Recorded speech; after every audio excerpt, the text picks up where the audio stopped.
forgot this. What's up, everybody? Cheers.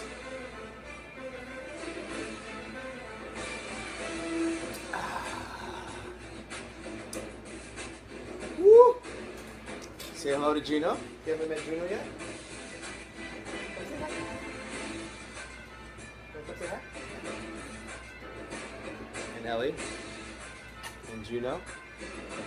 Oh. Alright, let's do this.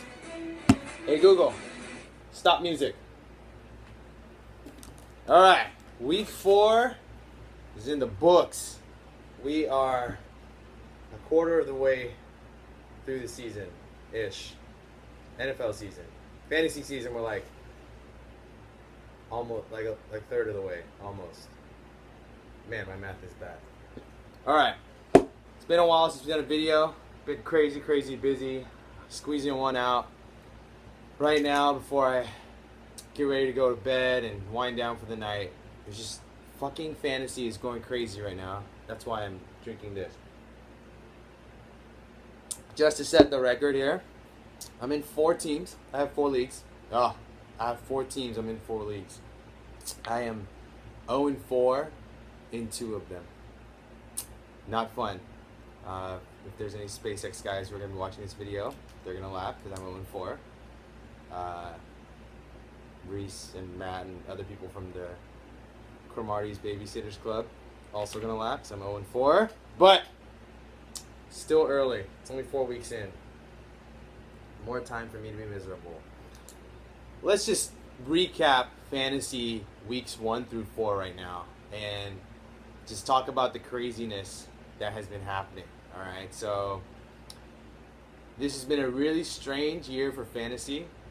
I've been notorious and on the record in front of everyone that I speak to say that everything I thought I knew about fantasy football this year has just squashed that shit, gone down the toilet. So I'm going to do a few videos throughout this week on just trying to prep people for the rest of, not only this week, but the rest of the season. There's just so much crap to get into. Like, can we just talk about Mitch Trubisky's 6 touchdowns last week? And before this week, before last week, he was averaging 11.2 fantasy points per game. His highest point total before that was 21.9 and like 17 and then 15.3.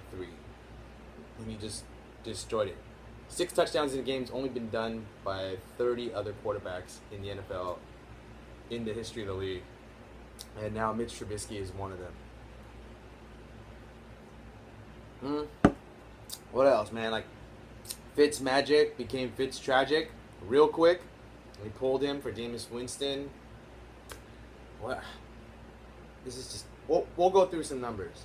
If anybody has the Sleeper Bot app, then you've probably seen these numbers, but there's a common trend in the NFL right now, and it's fucking pass happy like crazy, which, you know, just bodes well to like my draft strategy at the beginning of the year. Was I always drafted a ton of running backs just because I knew wide receivers and quarterbacks would always be available later on, and you can always find some to stream. But now the numbers like back it up way even more.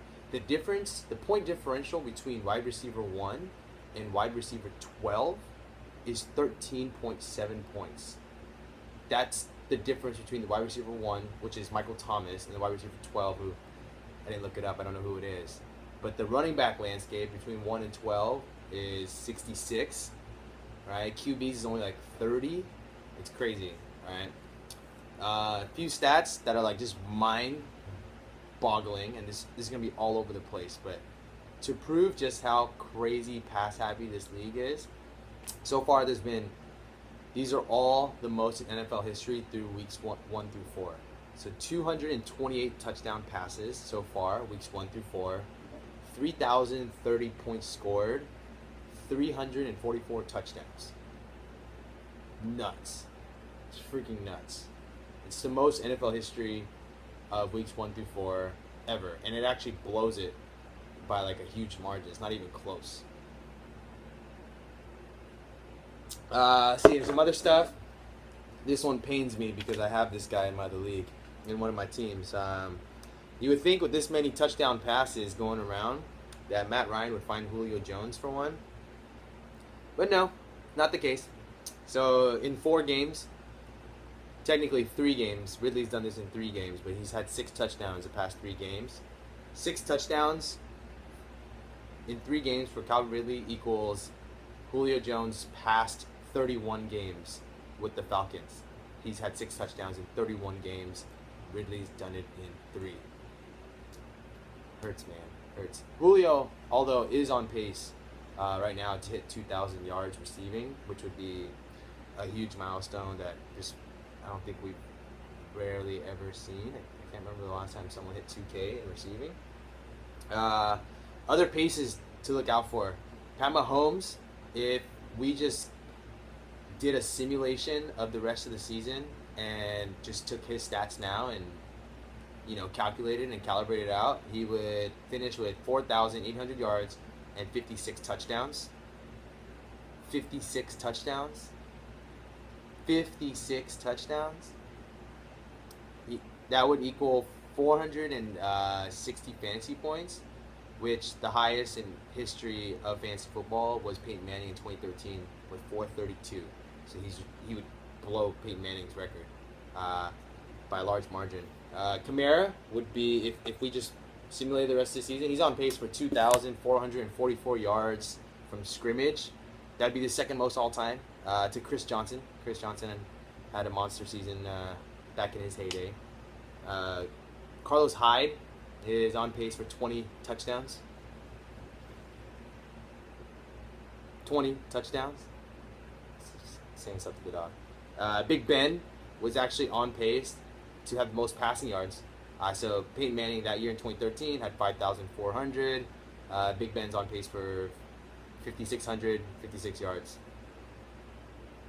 Crazy. Other cool stats that I found out. There's only 2 starting quarterbacks out of 32 teams that have yet to throw an interception. That's Breeze and Pat Mahomes. And as a matter of fact, of the other 30 who have thrown interceptions, they've thrown at least 2 or more. So Breeze and Mahomes have been turnover clean. All right. Let's just take a look at the top players at each position right now. Some of these we probably could have expected or are not too surprised. And then a couple are just, what the fuck, right? So top quarterback so far is Pat Mahomes. He's actually the second highest fantasy player. Second best fantasy player weeks 1 through 4. The only player that has more points than Mahomes is the top running back, which is Alvin Kamara, and it's by a really small margin. That just goes to show how much Pat Mahomes is killing it.